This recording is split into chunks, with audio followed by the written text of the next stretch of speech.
السلام عليكم ورحمة الله وبركاته. الحمد لله نحمده ونستعينه ونستغفره ونؤمن به ونتوكل عليه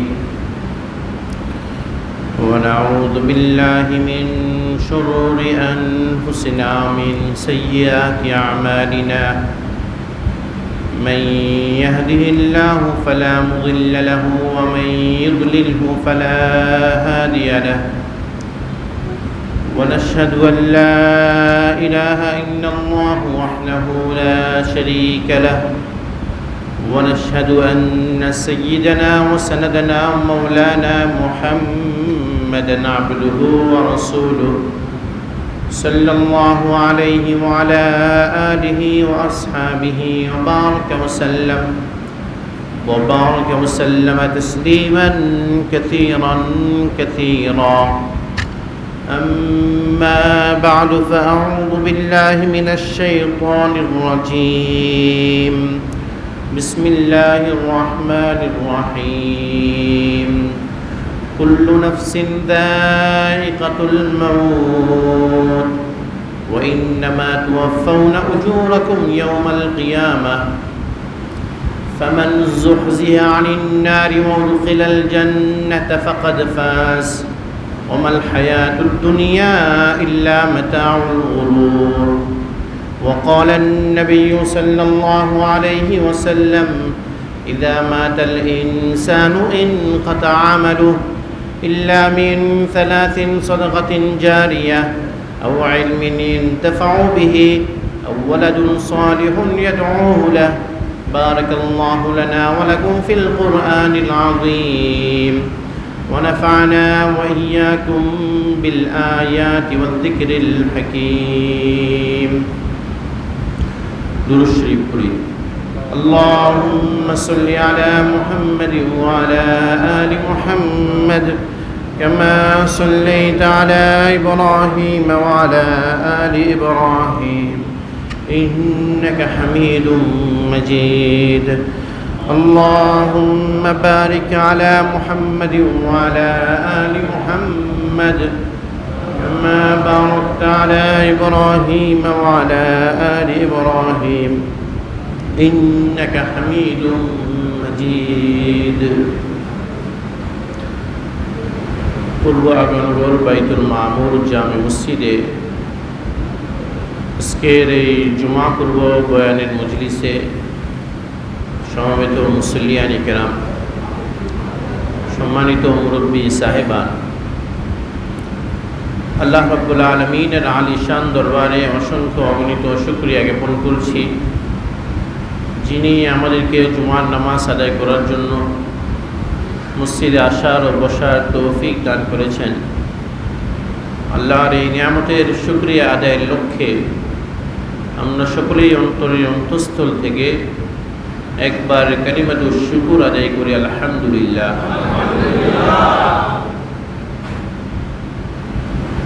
মানুষ মরণশীল, পৃথিবীর মধ্যে যা আছে সবগুলোই ধ্বংসশীল। কোরআন কারীমের মধ্যে আল্লাহ রাব্বুল আলামিন মানুষের মৃত্যু সম্পর্কে আলোচনা করছেন। হাদিস শরীফের মধ্যে রাসূল করিম সাল্লাল্লাহু আলাইহি ওয়াসাল্লাম মানুষের মৃত্যুর আগে পরের এবং মৃত্যুর সময়ের কিছু বিবরণ তুলে ধরছেন। কিন্তু যতক্ষণ পর্যন্ত আমরা মৃত্যুর স্বাদ গ্রহণ না করব, ততক্ষণ পর্যন্ত এই বিষয়টা আমাদের কাছে এক রহস্যময় জগৎ। মৃত্যুটা কেমনে আসে আমাদের জীবনে, মৃত্যুর পরে আমরা কি অবস্থায় থাকব, এটা আমরা শুধু কোরআন এবং হাদিস থেকে কিছু সামান্য কিঞ্চিত একটা ধারণা ছাড়া পরিপূর্ণ আমাদের চিন্তায় এখনও আমাদের মাথায় আসবে না। হযরত আদম আলাইহিস সালাম থেকে নিয়ে এই যুগ পর্যন্ত যত মানুষ কবরে আছে, কে কোন অবস্থায় কবরে আছে কেউ নিশ্চিতভাবে কেউ কিছু বলতে পারবে না। কার মৃত্যুটা কোন হালতে হয়েছে, মৃত্যুর পরে তার কি অবস্থা আছে, দুনিয়ার কোনো মানুষ এই কথা কেউ বলতে পারবে না। এটা আমাদের কাছে একটা রহস্যময় জগৎ। কোরআন এবং হাদিসের মধ্যে যা কিছু আলোচনা করা আছে, এটা সামান্য একটু জ্ঞান, এটা বুঝের জন্য এই আলোচনাটা আছে, কিন্তু পরিপূর্ণ ধারণা আমরা তখনই লাভ করতে পারবো যখন আমাদের মৃত্যু আসবে, যখন আমরা কবর জগতে চলে যাব। তখনই মৃত্যুটা কেমন আর কবর জগৎটা কেমন তখন আমরা নিজে তখন সচক্ষে বুঝতে পারব। কোরআন কারীমের মধ্যে আল্লাহ রাব্বুল আলামিন বলেছেন, কুল্লু নাফসিন যায়িকাতুল মাউত, পৃথিবীর প্রতিটা মানুষ মৃত্যুর স্বাদ ভোগ করবে। ওয়া ইন্নামা তুওয়াফাউনা উজুরাকুম ইয়াওমাল কিয়ামাহ, আর কিয়ামতের ময়দানে আল্লাহ রাব্বুল আলামিন আমাদের কর্মের ফলাফল দিয়ে দিবেন, রেজাল্ট দিয়ে দিবেন। দুনিয়াতে যারা আমরা বিভিন্ন পরীক্ষায় অংশগ্রহণ করি, স্কুল, মাদ্রাসা, কলেজ সহ বিভিন্ন শিক্ষা প্রতিষ্ঠানে আর বিভিন্ন শিল্প প্রতিষ্ঠানে আমরা বিভিন্ন ভাইবা আবার বিভিন্ন ইন্টারভিউ দিই, পরীক্ষা দিই, এক্সামে অংশগ্রহণ করি। আমাদের রেজাল্ট দুনিয়াতে কিছুদিন পরপরই পাওয়া যায়। রেজাল্টে তেমন একটা বিলম্ব হয় না, একটা ডেট থাকে। কিন্তু আমাদের সারা জিন্দেগির যে কর্ম, এই কর্মগুলো আল্লাহর কাছে এক একটা পরীক্ষা। এই পরীক্ষাগুলোর ফলাফল মৃত্যুর আগে কেউ পাবে না। আল্লাহ বলেন, ওয়াইন্নামা তুওয়াফাউনা উজুরাকুম ইয়াওমাল কিয়ামাহ, তোমাদের কর্মের ফলাফল পরিপূর্ণভাবে পাবে ইয়াওমাল কিয়ামাহ, কিয়ামতের দিন। রোজ হাসরে কিয়ামতের মাঠে আল্লাহ রাব্বুল আলামিন আমাদের কর্মের ফলাফল দিবেন, রেজাল্ট দিবেন। আমাদের কর্ম ওজন হবে, আমাদের আমলনামা ওজন হবে। আমাদের আমলনামা, ভালো আমলনামা এক পাল্লায় থাকবে, মন্দ আমলনামা আরেক পাল্লায় থাকবে। ভালো মন্দ আমলনামাগুলো ওজন করার জন্য আল্লাহ রাব্বুল আলামিন দাড়ি পাল্লা স্থাপন করবেন, মিজান স্থাপন করবেন। মিজান মানেই দাড়ি পাল্লা। দাড়ি পাল্লার মধ্যে আল্লাহ রাব্বুল আলামিন এই আমলনামা স্থাপন করবেন। ভালো আমলনামা এক পাল্লায় থাকবে, মন্দ আমলনামা এক পাল্লা থাকবে। এটা আমাদের আকীদা। ইমাম বুখারী রহমতুল্লাহি আলাইহি তার বুখারী শরীফের সর্বশেষ যে আকীদা উল্লেখ করছেন সেটা হলো ওয়ান্না আমাল বনি আদম ইউজানু, বনি আদমের আমল কিয়ামতের ময়দানে ওজন হবে। এখন আমরা আমাদের দুনিয়াতে আমাদের মধ্যে প্রশ্ন আসবে, আমল কিভাবে ওজন হবে? আমাদের নামাজ কিভাবে ওজন হবে? আমাদের কোরবানি করছি, এটা কিভাবে ওজন হবে? আমরা দান করছি, এটা কিভাবে ওজন হবে? এমনিভাবে আমরা যত মন্দ কাজ করেছি, সকল মন্দ কাজগুলো, সমস্ত মন্দ আমলগুলো, এগুলোর ওজন হবে। ওজন হবে কিভাবে? দুনিয়ার বিবেচনায় আমাদের কাছে এটা অসম্ভব মনে হবে, কিন্তু ওয়াইন্নাল্লাহা কাদিরুন আলা কুল্লি শাই, আল্লাহ তাআলা প্রত্যেকটা বস্তুর উপর, প্রত্যেকটা কাজে সক্ষম। আল্লাহ রাব্বুল আলামিন তিনি পরকালে এগুলো ওজন করবেন। দুনিয়াতে এটা আমাদের কাছে অনেকটা অসম্ভব মনে হবে। হযরত আল্লামা আনোয়ার শাহ কাশ্মীরি রহমতুল্লাহি আলাইহি তিনি বলতেন যে বিজ্ঞানের যুগে এই অসম্ভবটা এখন সম্ভব হয়ে গেছে। যেমন আমাদের শরীরে যখন জ্বর হয়, জ্বর, তাপমাত্রা যখন বৃদ্ধি থাকে, জ্বর হইলে এটা এক সময় কি পরিমাণ জ্বর আছে, যখন এটার কোনো যন্ত্র আবিষ্কার হয়নি, যতদিন পর্যন্ত পৃথিবীতে জ্বর মাপার জন্য থার্মোমিটার আবিষ্কার হয়নি, ততদিন পর্যন্ত পৃথিবীর মানুষ মনে করত যে জ্বর মাপা যায় না। কিন্তু বিজ্ঞানের যুগে যখন থার্মোমিটার আবিষ্কার হলো, আর জ্বর যখন মাপা যায়, 100 ডিগ্রি জ্বর না কত ডিগ্রি জ্বর, এটা যখন মাপা যায়, তো মানুষ যদি মানুষের শরীরের তাপমাত্রা মাপার জন্য যদি যন্ত্র আবিষ্কার করতে পারে, তো আল্লাহ রাব্বুল আলামিন মানুষের নেক আমল, মানুষের বদ আমল, এগুলো মাত্রা যাচাই করার জন্য আল্লাহ রাব্বুল আলামিন আখিরাতের ময়দানের মধ্যে দাড়িপাল্লা স্থাপন করতে পারবে। বিজ্ঞান আমাদেরকে এই সমস্ত আকীদাগুলো আরো সহজ মতো বিশ্বাস করার বিভিন্ন কলা কৌশল সৃষ্টি করে দিচ্ছে। এই জন্য আল্লাহ রাব্বুল আলামিন বলেন, কুল্লু নাফসিন যায়িকাতুল মাউত, তোমাদের সকলের মৃত্যুর স্বাদ বহন করতে হবে। দুনিয়াতে যত মানুষ আছে সকলের মৃত্যু স্বাদ ভোগ করবে। ওয়া ইন্নামা তুওয়াফাউনা উজুরাকুম ইয়াওমাল কিয়ামা, আর কিয়ামতের ময়দানে তোমাদের সকল কর্মের পরিপূর্ণ রেজাল্ট পাবে, পরিপূর্ণ সেগুলোর ফলাফল পাবে। ফামান যুহজিহা আনিন নারি ওয়া উদখিলাল জান্নাহ ফাকাদ ফাজ। দুনিয়াতে আমরা বিভিন্ন জনে বিভিন্ন বস্তুকে নিজেদের সফলতার বস্তু মনে করি। অনেক সময় আমাদের মধ্যে অনেকেই বলি অমুকের লাইফটা সাকসেস, পর্যাপ্ত পরিমাণে সে সম্পদ করতে পারছে, অমুকের জীবনটা সার্থক, সে বিভিন্ন ক্ষমতার বিভিন্ন পদ প্রাপ্ত হয়েছে, পদের অধিকারী হয়েছে। এইভাবে আমরা সম্পদ আর ক্ষমতা এই ধরনের বিভিন্ন জিনিসকে আমাদের সফলতার মানদণ্ড মনে করি, আমাদের জীবনের কামিয়াবির মূল উৎস মনে করি। আল্লাহ রাব্বুল আলামিনের দৃষ্টিভঙ্গি, আল্লাহ রাব্বুল আলামিনের বিচার পদ্ধতি কেমন? আল্লাহ বলেন, ফামান যুহজিয়া আনিন নার ওয়া উদখিলাল জান্নাহ ফাকাদ ফাজ। পরকালে কিয়ামতের দিন আমলনামা দেওয়ার পরে যে ব্যক্তি জাহান্নাম থেকে রেহাই পাবে এবং জান্নাতে যাওয়ার যে ব্যক্তি টিকিট পাবে, ফাকাদ ফাজ, ওই ব্যক্তির দুনিয়াবি জীবন সফল। জাহান্নাম থেকে মুক্তি আর জান্নাতে প্রবেশের নিশ্চয়তা যে পাবে, অনুমতি যে পাবে, জাহান্নাম থেকে মুক্তি আর জান্নাতে প্রবেশের অনুমতি যে পাবে, ফাকাদ ফাজ, সেই ব্যক্তিটা সফল। हम यहाँ ऐसे रहे वैसे रहे, देखना तो यह है वहाँ कैसे रहे। আমার মুর্শিদ কুতুবে আলম শেখুল ইসলাম হযরত আল্লামা শাহ মুস্তাফি সাহেব রহমতুল্লাহ আলাইহি বলতেন, हम यहाँ ऐसे रहे वैसे रहे, देखना तो यह है कि वहाँ कैसे रहे। আমরা দুনিয়াতে কেউ এইভাবে আছি, কেউ ওইভাবে আছি, একভাবে না একভাবে দুনিয়াতে কেউ সবাই আছে, কিন্তু দেখার বিষয় হলো ওখানে আমরা কিভাবে থাকি। এই জন্য আল্লাহ রাব্বুল আলামিন বলছেন, ফামান যুহজিয়া আনিন নারি ওয়া উদখিলাল জান্নাহ ফাকাদ ফাজ। যে ব্যক্তি হাসরের ময়দানে তার আমলনামা পাওয়ার পরে যে ব্যক্তি জাহান্নাম থেকে মুক্তি পাবে আর জান্নাতে প্রবেশের অনুমতি পাবে, ওই ব্যক্তির জীবন দুনিয়াতে যেভাবেই কাটুক না কেন তার দুনিয়াবী জীবন সফল। ওমাল হায়াতুদ দুনিয়া ইল্লা মাতাউল গুরুর।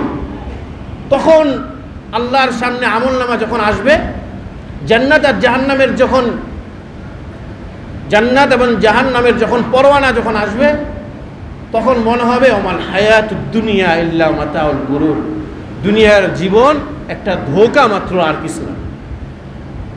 রাত্রে স্বপ্ন দেখলে স্বপ্নের মধ্যে অনেকে আমরা বাদশা হয়ে যাই, প্রেসিডেন্ট হয়ে যাই, সম্পদশালী হয়ে যায়, ক্ষমতাশীল হয়ে যায়। যখন স্বপ্নটা ভেঙে যায়, ঘুমটা যখন ভেঙে যায়, তখন মনে হয় আরে স্বপ্নের মধ্যে বাদশা হওয়া এটার কিছুই কোনো দাম নেই, স্বপ্নের মধ্যে সম্পদশালী হওয়া এগুলোর কোনো কিছু দাম নেই। ঠিক আখিরাতের ময়দানে আল্লাহর সামনে যখন আমলনামা নিব, কিয়ামতের ময়দানে যখন ভালো মন্দের আমলনামা নিব, তখন মনে হবে দুনিয়ার জীবনে যা কামাই করছি আসলে এটা কোনো কামাই না, আর অরিজিনাল কামাই হলো এখন আমি আমলনামা যা পাইছি সেটা আমার অরিজিনাল কামাই। উলামায়ে কেরাম কিতাবের মধ্যে লেখেন, মানুষ পৃথিবীর মধ্যে দুনিয়ার মধ্যে তিনটা জিনিস কামাই করে। দুনিয়ার মধ্যে মানুষ তিনটা জিনিস কামাই করে। প্রথমত সে সহায় সম্পত্তি কামাই করে, দ্বিতীয়ত তার আত্মীয় স্বজন বন্ধু বান্ধব কামাই করে, তৃতীয়ত সে কিছু নেক কামাই করে। এই তিনটা জিনিস সে কামাই করে। যখন মানুষের মৃত্যু হয়, মৃত্যু হওয়ার সাথে সাথে, মৌতের সাথে সাথে, মৃত্যুবরণ করার সাথে সাথে তার সহায় সম্পত্তি তার থেকে আলাদা হয়ে যায়। মৃত্যু হয়েছে বাসায়, হসপিটালে, রাস্তায়, যে কোনো জায়গায় তার মৃত্যু হয়েছে, মৃত্যুর সাথে সাথে তার সহায় সম্পত্তি আর তার মাঝে ডিভাইড হয়ে যায়, পার্থক্য হয়ে যায়। বাকি রইল দুইটা জিনিস, তার বন্ধু বান্ধব, আত্মীয় স্বজন, বাবা মা, স্ত্রী পুত্র, এই যে আপনজন, বিশাল পরিসরে তার আপনজন। এই দুইটা জিনিস তখন তার সাথে থাকে। তার সাথে থাকে কতক্ষণ থাকে? যতক্ষণ তার গোসল দেওয়া হয়, তার জানাজা পড়া হয় এবং তার লাশটা নিয়ে কবরে দাফন দেওয়ার জন্য যায়, দাফন দেওয়ার পর পর্যন্ত, এই দাফন পর্যন্ত তার এই আপন জনেরা তার সাথে থাকে। কেউ কেউ তো এমন আছে যে তারা ওই দাফন কবরস্থান পর্যন্ত তার সাথে যায় না। তার বন্ধু বান্ধব যার সাথে সে দিবারাত্রি সময় পার করছে, আড্ডার মধ্যে, বিভিন্ন প্রোগ্রামের মধ্যে তার সময় পার করছে, এমনও ব্যক্তি আছে যারা খবর শোনার পর জানাজায় শরীক হবে না, তারা ঘরের মধ্যে থাকবে। কেউ বা মসজিদ পর্যন্ত জানাজায় শরীক হবে, এতটুকু শেষ। খুব কাছের যারা, খুব আপন যারা, দিলের সাথে যাদের সম্পর্ক, এমন কয়েকজন মানুষ মাত্র ওই কবরস্থান পর্যন্ত, দাফন দেওয়া পর্যন্ত থাকবে। তো দাফন দেওয়ার সাথে সাথে তার এই দ্বিতীয় যেটা কামাই করছে আপনজন, এরাও শেষ। এখন তার সাথে তার সহায় সম্পত্তি রইল না, আপন জনেরাও রইল না, কবরের মধ্যে এখন তার আমলনামা থাকবে। তাহলে দেখা যায় আমরা দুনিয়াতে তিনটা জিনিস কামাই করি, তিনটা জিনিসের মধ্যে আমাদের সাথে দুনিয়ার থেকে যাবে যে জিনিসটা, সেটা হলো আমাদের আমলনামা আমাদের সাথে যাবে। হাদিস শরীফে রাসূল করিম সাল্লাল্লাহু আলাইহি ওয়াসাল্লাম থেকে হাদিস আছে, বিখ্যাত সাহাবী হযরত আবু হুরায়রা রাদিয়াল্লাহু তাআলা আনহু থেকে হাদিস বর্ণিত। রাসূল করিম সাল্লাল্লাহু আলাইহি ওয়াসাল্লাম বলেন, ইযা মাতাল মাইয়িতু তাকুলুল মালায়েকাতু, আশ্চর্য ব্যাপার, যখন মানুষ মৃত্যুবরণ করে তখন দুইটা কথা শোনা যায়।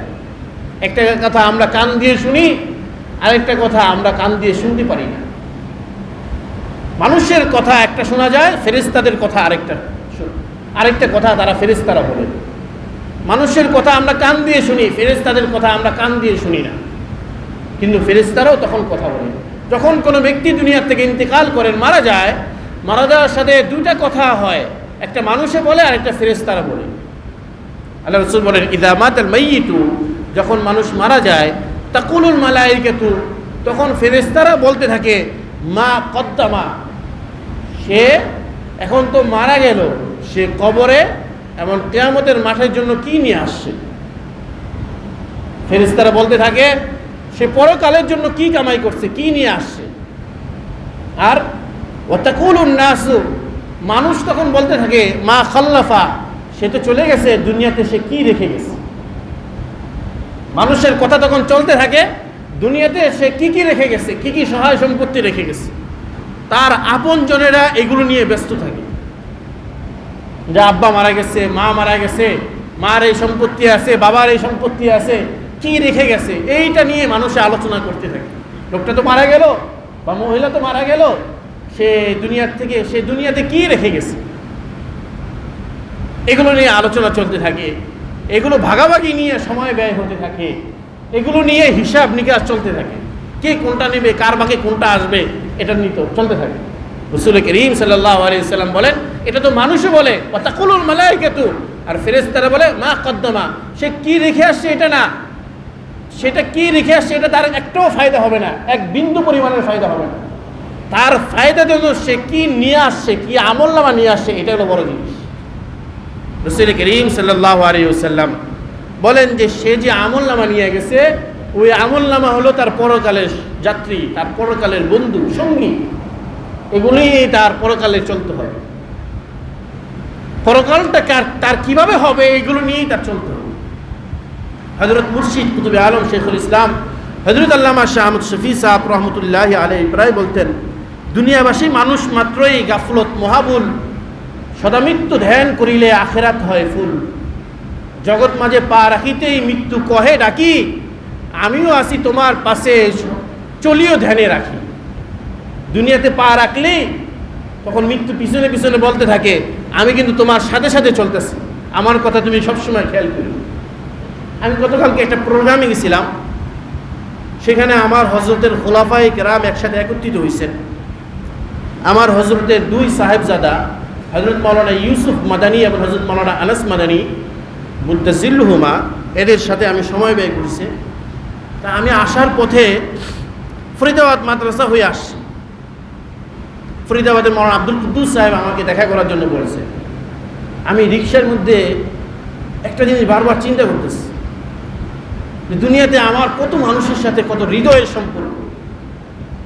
এদের কোনো কষ্টের কথা শুনলে দিনের মধ্যে অস্থিরতা লাগে, ঘুম হারাম হয়ে যায়। এই যে আল্লাহ তাআলা এত মায়া দেন, এই মায়া দেওয়ার পরে আবার দুনিয়া থেকে নিয়ে যান, এই দুনিয়াতে আসারই বা কি দরকার ছিল? দুনিয়াতে এত সম্পর্ক, এত মহব্বতের সম্পর্ক, এত মায়া জাল এই দুনিয়ার মধ্যে আল্লাহ রাব্বুল আলামিন রাখছেন। আবার এই দুনিয়া থেকে এদেরকে রেখে আমার চলে যেতে হবে, বা আমাকে রেখে এরা চলে যান বা চলে যাবেন, এই মিল মহব্বতের দরকারই বা কি দরকার ছিল? এখানে আসারই বা কি দরকার ছিল?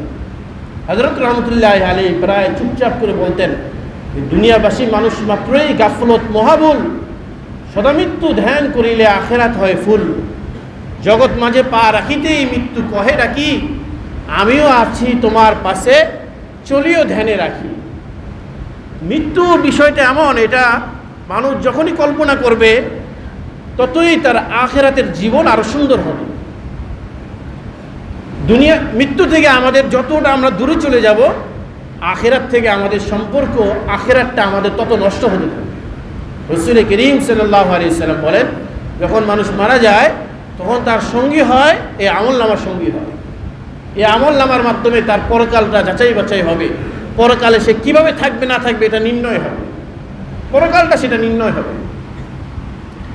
রাসূল করিম সাল্লাল্লাহু আলাইহি সাল্লাম আরো বলেন, ইযা মাতাল ইনসান ইনকাতা আমালুহু, যখন মানুষ মারা যায় তখন তার আমল বন্ধ হয়ে যায়। মৃত্যুর আগ পর্যন্ত মানুষ আমল করতে পারে, ভালো আমল করতে পারে, মন্দ আমল করতে পারে। সে তার আমলের সীমা, আমল করার সময় সীমা হলো মৃত্যু পর্যন্ত। মৃত্যু পর্যন্ত তার আমল করার সময় সীমা, মৃত্যুর পরে তার আর কোনো আমল থাকে না, এর আগ পর্যন্ত তার এই আমল। রাসূল করিম সাল্লাল্লাহু আলাইহি সাল্লাম বলেন, ইল্লা মিন সালাসিন, তবে মৃত্যুর পরেও তার 3 আমলের সওয়াব সে পেতে থাকে।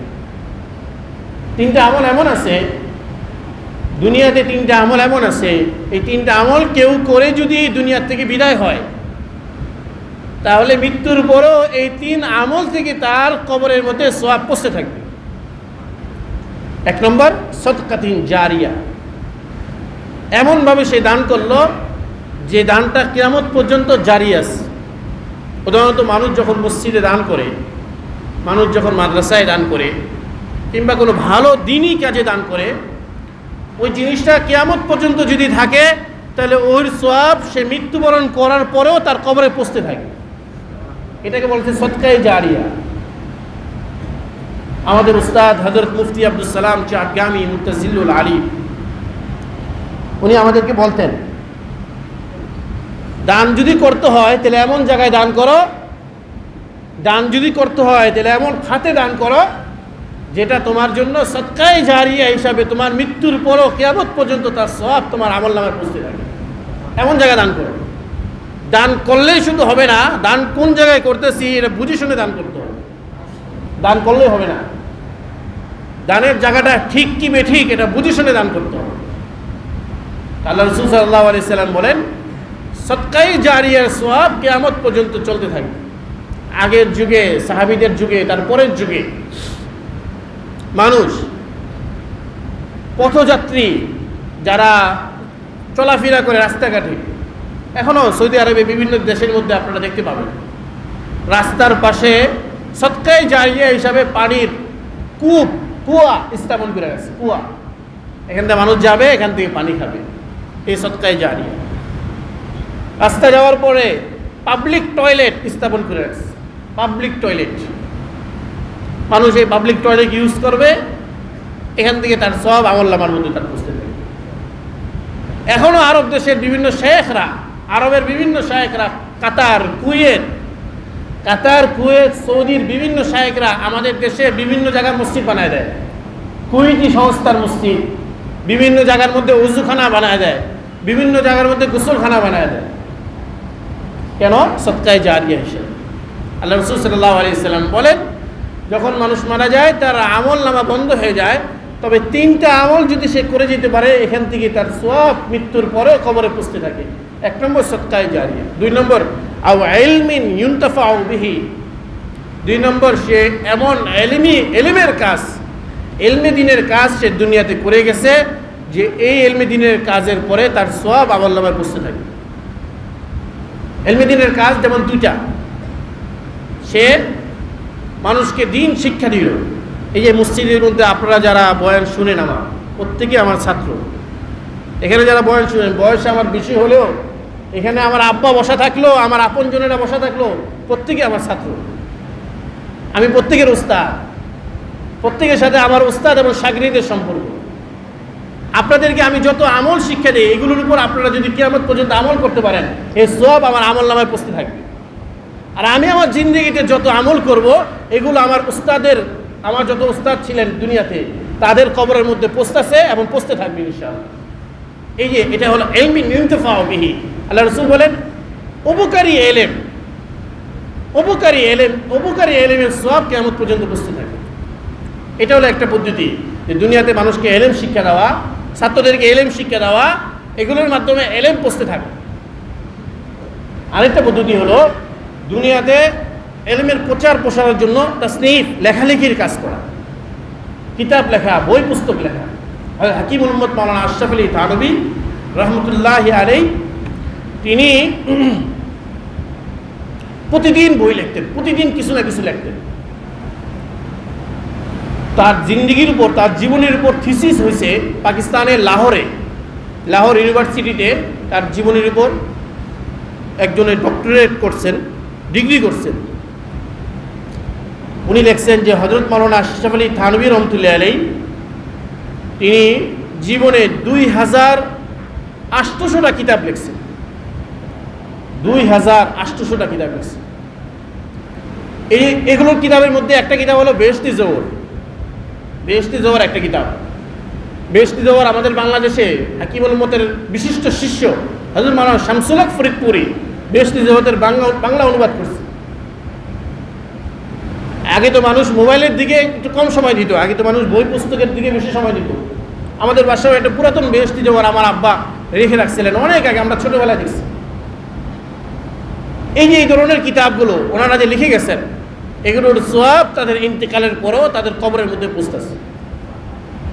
এই জন্য আমাদের উস্তাদ মুহতারাম হযরত মুফতি আব্দুস সালাম চাটগামি কুদ্দাসিল্লুহুল আলী, বর্তমানে হাটাজারি মাদ্রাসার মুহতামিম, তিনি হাটাজারি মাদ্রাসার প্রধান মুফতি, উনি আমাদেরকে লেখালেখি শিখিয়েছেন। এগুলো করো, মরার পরও এই সওয়াব চলতে থাকে।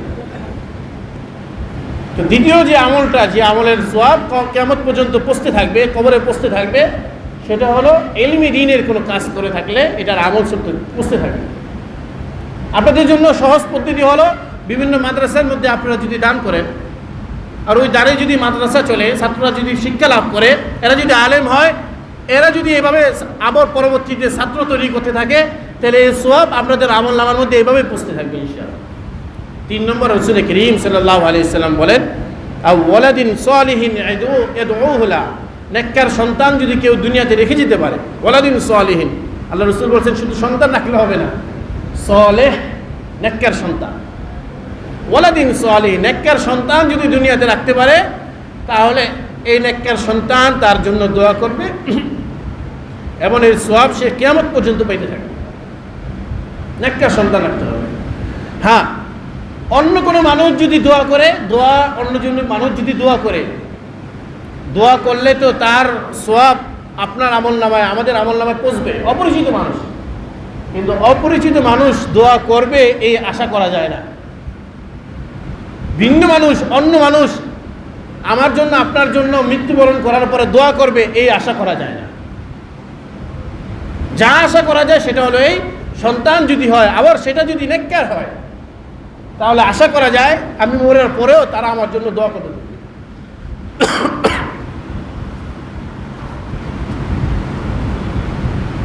নেককার সন্তান দুনিয়াতে রেখে গেলে এর সওয়াব জিন্দিগি ভর তো পাবেই, এবং মৃত্যুর পরেও কিয়ামত পর্যন্ত এর সওয়াব আমলনামার মধ্যে লেখা হতে থাকে।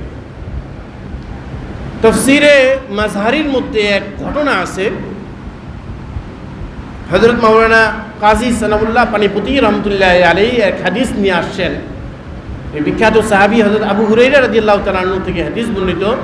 নবী করিম সাল্লাল্লাহু আলাইহি ওয়াসাল্লাম বলছেন যে কিছু জান্নাতি এমন আছে, এরা যখন প্রথমে জান্নাতে প্রবেশ করে তখন তারা দেখেন যে জান্নাতটা তার এমন, এই লেভেলের জান্নাত আছে। মৃত্যুবরণ করার পরে যখন জান্নাতে প্রবেশ করবে তখন দেখবে যে আমার জান্নাতটা তো এই লেভেলের। জান্নাতের তো কয়েকটা লেভেল আছে, এই লেভেলের জান্নাত। একদিন যাওয়ার পরে দেখবে যে ওই জান্নাতের লেভেল আরও বাড়ছে, তার পজিশন আরও বাড়ছে। পরের দিন দেখবে যে আরও বাড়ছে, দিন দিন তার জান্নাতের পজিশন বাড়তেছে। তখন এমন জান্নাতি আল্লাহ রাব্বুল আলামিনকে প্রশ্ন করে, আল্লাহ আমি যা আমল করছি এই আমলের বদলা হিসাবে আমি যতটুকু জান্নাত পাওয়ার তা তো আমি পাইয়েই গেছি। আমি যখন জান্নাতে ঢুকছি তখনই তো দেখছি যে আমার আমলের জান্নাত হলো এই, কিন্তু প্রতিদিন যে আমার জান্নাতের পজিশন বাড়ে, জান্নাতের নাজ নেয়ামত প্রতিদিন বাড়ে, আমার আমল তো শেষ, তো জান্নাত যা হওয়ার তা তো হয়েছেই, কিন্তু প্রতিদিন বাড়তেছে কীভাবে? তো আল্লাহ রাব্বুল আলামিন বলেন, দুনিয়াতে তুমি একজন নেককার সন্তান রেখে আসছো, তোমার আমলের জন্য তোমার যতটুকু জান্নাত ততটুকু তুমি পাইছ, কিন্তু তোমার নেককার সন্তান তোমার কবরের মধ্যে কিছু প্রতিদিন কিছু না কিছু সওয়াব পৌঁছায়। এই সওয়াবের কারণে প্রতিদিন তোমার জান্নাতের পজিশন দিন দিন আর বৃদ্ধি হতে থাকে। আমার মুর্শিদ কুতুবে আলম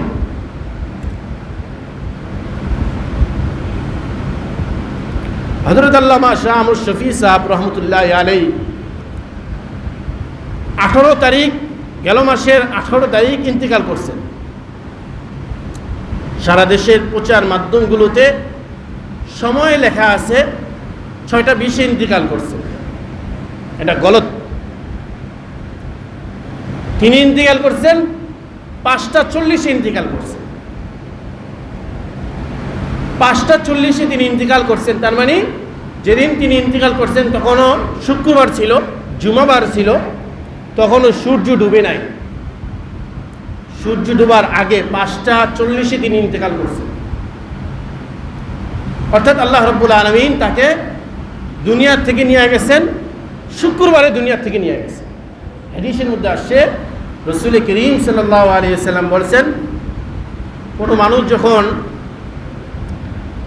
ইন্তিকাল করে, শুক্রবারে ইন্তিকাল করে, তো আল্লাহ রাব্বুল আলামিন তার কবরের আযাব মাফ করে দেন। শুক্রবারের উসিলায় তার কবরের আযাব মাফ করে দেন। মা মিন মুসলিমিন ইয়ামুতু ইয়াওমাল জুমআতি আও লাইলাতাল জুমআতি ইল্লা ওয়াকাহুল্লাহু আযাবাল কবরি। যে ব্যক্তি জুমার দিনে মারা যাবে কিংবা জুমার রাত্রে মারা যাবে, আল্লাহ রাব্বুল আলামিন তাকে কবরের আযাব থেকে হেফাজত করে।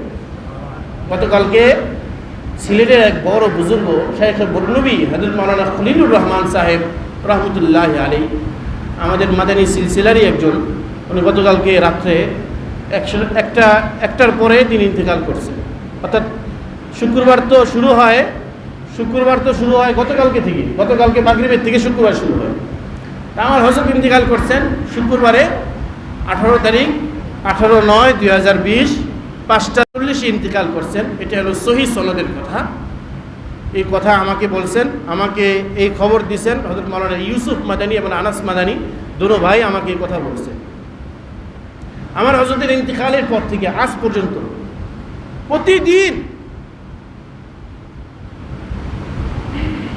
প্রতিদিন আমি আমার হযরতের জন্য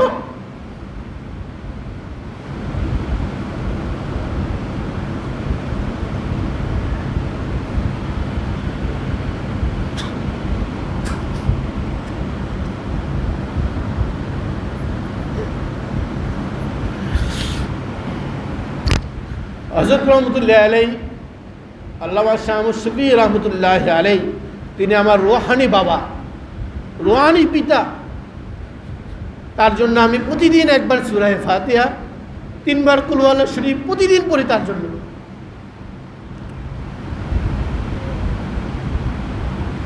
রাসূল করিম সাল্লাল্লাহু আলাইহি ওয়াসাল্লাম বলেন, মানুষ যখন ইন্তিকাল করে, সে যদি দুনিয়াতে কোনো সন্তান রেখে যায় আর সে যদি আমল করতে থাকে, তাহলে মৃত্যুর পরেও কবরের মধ্যে সওয়াব চলতে থাকে। এই জন্য আজকের জুমায় আমি আপনাদেরকে আমল শিখিয়ে দিতেছি। সেটা হলো, আমাদের যাদের বাবা মারা গেছে, মা মারা গেছে, কিংবা আমাদের কোনো আপনজন মারা গেছে, আপনি দুনিয়াতে এই আমলটা ধরে রাখবেন। তার ইন্তেকালের পর থেকে নিয়ে আপনার মৃত্যু পর্যন্ত, আপনার ইন্তেকাল পর্যন্ত আপনি তার জন্য একবার সূরা ফাতিহা, 3বার কুল হুয়াল্লাহু শরীফ পড়তে থাকেন। তার আমল নামার মধ্যে প্রতিদিন এক কোরআন খতমের সওয়াব আমল নামার মধ্যে বসতে থাকে। আপনি যদি এই আমলটা করতে পারেন, আপনার জন্য আপনার সন্তানরা এই আমল করতে থাকবে ইনশাআল্লাহ। কিন্তু আমরা আমাদের সবচেয়ে বড় সমস্যা হলো এই, আমাদের থেকে দুনিয়াতে যিনি বিদায় গ্রহণ করেন তার কথা আমরা ভুলে যাই, আর আমাদের দুনিয়াতে যারা আছেন তাদেরকে নিয়েই আমরা ব্যস্ত থাকি। এভাবে আমাদের পরবর্তী প্রজন্ম তারা তাদের দুনিয়াবী লোকদেরকে নিয়ে ব্যস্ত থাকে। অথচ বেশি হকদার হলো যারা জিন্দা থেকে যারা মুর্দা হয়ে গেছেন, এই মুর্দারদের বেশি হক আছে আমাদের উপর। এই জন্য রাসূল করিম সাল্লাল্লাহু আলাইহি ওয়াসাল্লামের এই ওসিয়ত অনুযায়ী, এই হাদিস অনুযায়ী যখন মানুষ ইন্তিকাল করে তখন তার আমল বন্ধ হয়ে যায়, তার সওয়াব বন্ধ হয়ে যায়। 3 দিক দিয়ে সে সওয়াব পায়। 1 নম্বর, সে যদি সদকায়ে জারিয়া করে। 2 নম্বর, সে যদি ইলমে দ্বীনের কোনো খিদমত করে যায়। 3 নম্বর, সে যদি নেককার সন্তান রেখে যায়। এজন্য আমি আপনাদেরকে আমল শিখাই দিলাম। আল্লাহ রাব্বুল আলামিন আমাকে, আপনাদেরকে, আমাদের সবাইকে আমাদের আপনজন যারা দুনিয়ার থেকে বিদায় গ্রহণ করছেন তাদের জন্য প্রতিদিন একবার সূরা ফাতিহা, 3 বার কুল আল্লাহ শরীফ পড়ার তৌফিক দান করুন। 3 বার কুল আল্লাহ শরীফ পড়লে প্রতিদিন এক কোরআন খতমের সওয়াব তার আমল নামার মধ্যে পৌঁছতে থাকে। আল্লাহ রাব্বুল আলামিন আমাদেরকে এর উপর আমল করার তৌফিক দান করুন। আমিন ওয়া আখিরু দাওয়ানা আলহামদুলিল্লাহি রাব্বিল আলামিন।